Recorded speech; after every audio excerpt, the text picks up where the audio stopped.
Bonjour à tous et marhaba de cette semaine en Turquie.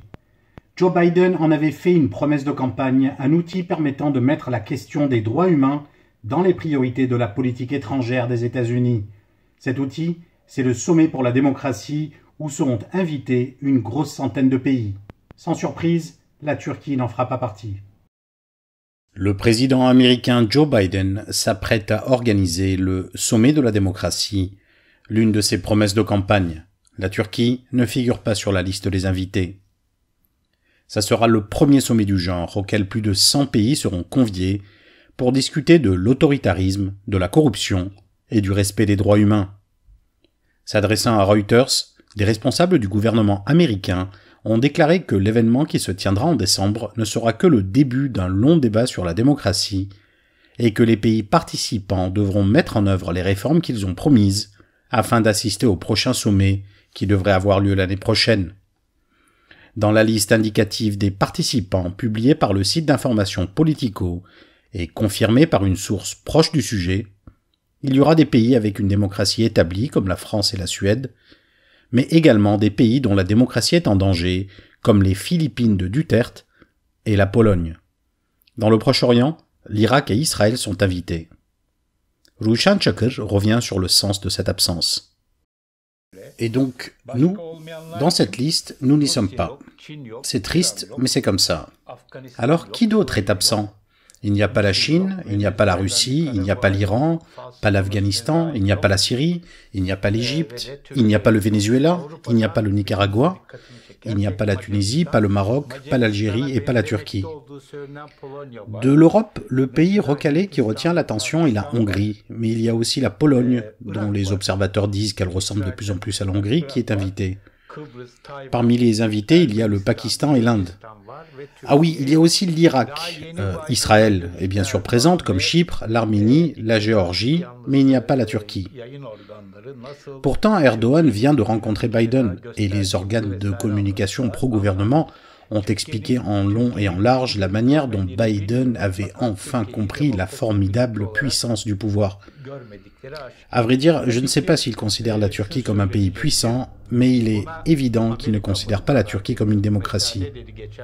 Alors bien sûr, on objectera immédiatement. Est-ce que c'est aux États-Unis de décider qui est une démocratie ou pas ? Par exemple, Devlet Bahçeli, la semaine dernière, qu'est-ce qu'il a dit ? En faisant référence au compte-rendu de l'entretien Biden-Erdogan, qui faisait référence aux droits humains, Bahçeli a dit « Nous avons de meilleurs droits humains ici qu'ils en ont là-bas ». Il est libre de croire ça, mais je ne suis pas sûr que grand monde y croit. Donc, bien évidemment, on dira, est-ce que les États-Unis, c'est aux États-Unis de décider de ça ? Est-ce que c'est Biden qui délivre des brevets de démocratie ? Et en plus, là-bas, ils font ci, ils font ça, donc... Tout comme dès que l'on parle de la reconnaissance du génocide arménien, il y a immédiatement plein de gens qui répondent par le génocide des Amérindiens. Donc ça, c'est devenu un classique. Il y a aussi toute une série de questions qui seront posées. Pourquoi est-ce que Biden a organisé ce sommet ? Quelles seront les conséquences ? Pourquoi est-ce qu'un tel est invité et pas un tel ?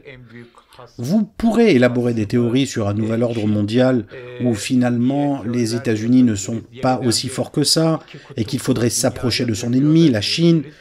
On pourrait parler d'une nouvelle polarisation mondiale, mais en définitive, lorsqu'on parle d'Occident, le premier pays qui vient à l'esprit, c'est les États-Unis. Et aux yeux des États-Unis, la Turquie ne fait pas partie de la même ligue. Je ne vais pas commencer à énumérer les pays africains ou asiatiques invités en disant que si eux sont invités, pourquoi pas la Turquie ? En revanche, je sais une chose, c'est que le fait que la Turquie n'ait pas été invitée n'a pas dû surprendre énormément de personnes. On en avait parlé dans l'émission transatlantique avec Gönül Tol et Ömer Taşpınar. Et tous les deux, et essentiellement Ömer, dans l'émission qu'on avait réalisée mercredi dernier, et à l'époque, la date du sommet était inconnue, Ömer avait dit « Je ne pense pas vraiment que la Turquie sera invitée ». Bon, 2 jours après, on a eu la réponse « Il avait raison ». Et personne n'est surpris. Pourtant, si un événement de la sorte s'était déroulé lors du premier mandat d'Obama, je pense que la Turquie aurait été une invitée star. Il ne faut pas oublier qu'Obama avait fait très rapidement un déplacement en Turquie, après son accession à la présidence. Il avait fait un discours au Parlement turc, et à travers le Parlement turc, c'était au monde musulman à qui il s'adressait pour souligner la démocratie. Parce qu'à l'époque, la Turquie était une exception qui retenait l'attention, l'un des rares pays qui était capable d'insuffler la démocratie dans le monde musulman. Mais aujourd'hui, aux yeux du président américain en tout cas, la Turquie n'a pas à être invitée à un sommet de la démocratie où l'Irak et le Pakistan sont conviés. Et je ne pense pas que cette situation en ait dérangé beaucoup. Et d'ailleurs, je ne pense pas non plus que des hauts fonctionnaires ou des parlementaires américains aient insisté là-bas pour que la Turquie soit invitée. C'est donc la confirmation que la Turquie est désormais vue par certaines grandes puissances comme l'autre. Il suffisait de regarder les télévisions proches du gouvernement à n'importe quelle heure de la semaine pour s'informer du quasi unique sujet, l'insulte de Lütfü Türkkan proférée contre un frère de martyr. Et cela ne semble pas près de s'arrêter. Le député du İYİ Parti, Lütfü Türkkan, a démissionné de la présidence du groupe parlementaire après avoir été enregistré en train d'insulter une personne à Bingöl. Vendredi 5 novembre, Meral Akşener, la présidente du parti İYİ de droite nationaliste, s'est rendue à Bingöl dans le cadre des visites de commerçants. C'est à ce moment-là qu'une personne du nom de Tahir Gürman, condamnée dans le passé pour avoir insulté Meral Akşener, s'est présentée et a crié en dénonçant ce qu'il qualifiait de, je cite, « collaboration entre le İYİ Parti et le HDP ». Le frère de Gürman avait été tué en 1997 après avoir marché sur une mine antipersonnelle attribuée au PKK, faisant ainsi du protestataire un, je cite, « frère de martyr ». Ce terme religieux est employé essentiellement pour les forces de l'ordre tuées au front et couvre par extension les personnes tuées par les organisations terroristes. En Turquie, le statut de martyr a regagné en sacralité après la fin du processus de résolution de la question kurde.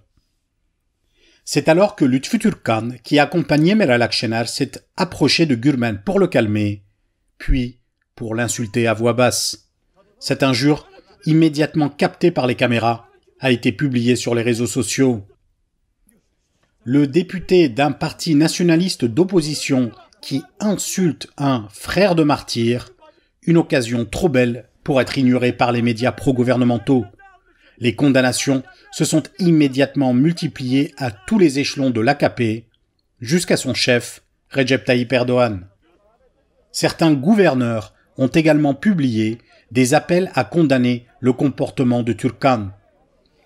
Le député a publié le soir même une vidéo où il s'excuse, je cite, auprès du peuple et de la présidente du İYİ Parti.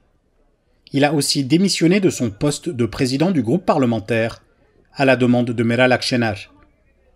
Mais cela n'est pas suffisant pour l'AKP qui demande la démission pure et simple de Lütfü Türkkan de son mandat de député. Une procédure a été lancée au sein du Parlement à cette fin. Les commémorations de la mort d'Atatürk gagnent de plus en plus de popularité au fur et à mesure que les années sous direction AKP passent. La laïcité a décidément une attirance particulière dans les régimes qui s'inspirent de la religion. La mort du fondateur de la République, Mustafa Kemal Atatürk, a été commémorée comme chaque année le 10 novembre. À 9h05, la vie s'est arrêtée dans les métropoles pour 1 minute de silence. La mémoire d'Atatürk a toujours été un enjeu de lutte. Critiqué d'un côté par le mouvement islamiste en raison de la laïcité, l'héritage d'Atatürk avait été progressivement revendiqué quasi exclusivement par quelques partis politiques. De symbole de l'unité, au même titre que le drapeau ou l'hymne national, il était devenu, selon le pouvoir actuel, le visage de ce qu'il appelait l'ancienne Turquie. Mais après 20 ans de pouvoir AKP, les fêtes nationales de la République et les commémorations de Mustafa Kemal Atatürk ont regagné en vigueur avec une participation croissante de la jeunesse. Des queues géantes ont été formées pour visiter le palais de Dolmabahçe, là où le père des Turcs s'est éteint. Pour les éditorialistes de l'opposition, ce n'est qu'en perdant progressivement les acquis de la révolution républicaine que le peuple a réalisé la valeur de ses principes. Mais depuis quelques années, le pouvoir revendique aussi l'héritage d'Atatürk en soulignant qu'il aurait, je cite, été pour les opérations militaires en Syrie ou en Libye. Une querelle d'héritage où chacun prend ce que bon lui semble. Le chômage se stabilise selon les chiffres officiels, mais ont du mal à convaincre les populations précarisées. En revanche, la valeur de la livre turque n'est pas fixée par un organisme officiel mais par les marchés. Et là, le bilan est nettement moins réjouissant.